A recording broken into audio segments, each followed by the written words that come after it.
air you just inhaled is a complex chemical mixture, mostly nitrogen, but it's the tiny fraction of oxygen that keeps your brain running. Gases are not just in laboratories, they are the invisible heroes of our daily lives. From the air we breathe to the fizz in your soda, let's explore 3 essential ways chemistry gases show up in your normal life.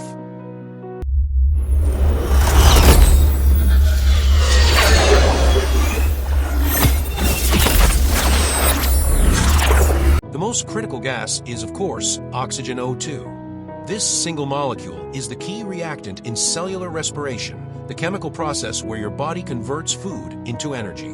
We inhale oxygen, and it travels via your bloodstream to every cell.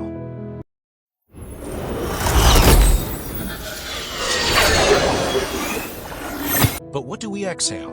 Carbon dioxide, CO2. This is the waste product of that energy production. The balance between O2 and CO2 is managed by tiny sensors in your brain, constantly adjusting your breathing rate. The truly incredible chemistry here is in the leaves of plants, where photosynthesis takes our waste product, CO2, and turns it back into the O2 we need. It's a perfect, life-sustaining chemical loop.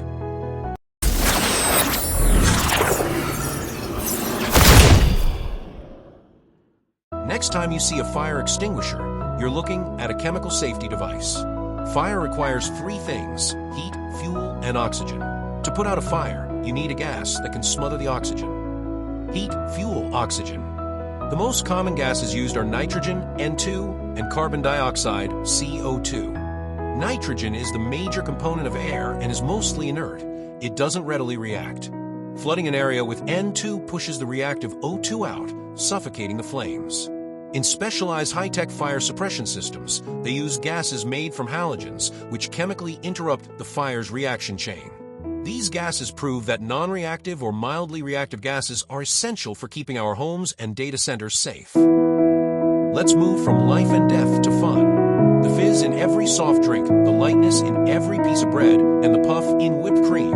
It's all thanks to a gas, specifically carbon dioxide, CO2 again. In soft drinks, CO2 is dissolved into the liquid under high pressure, a process called carbonation. When you open the bottle, the pressure is released, the CO2 rushes out of solution, and you get the satisfying fizz and the slightly acidic, sharp taste. In baking, yeast releases CO2 gas, which gets trapped in the dough, creating air pockets and causing the bread to rise.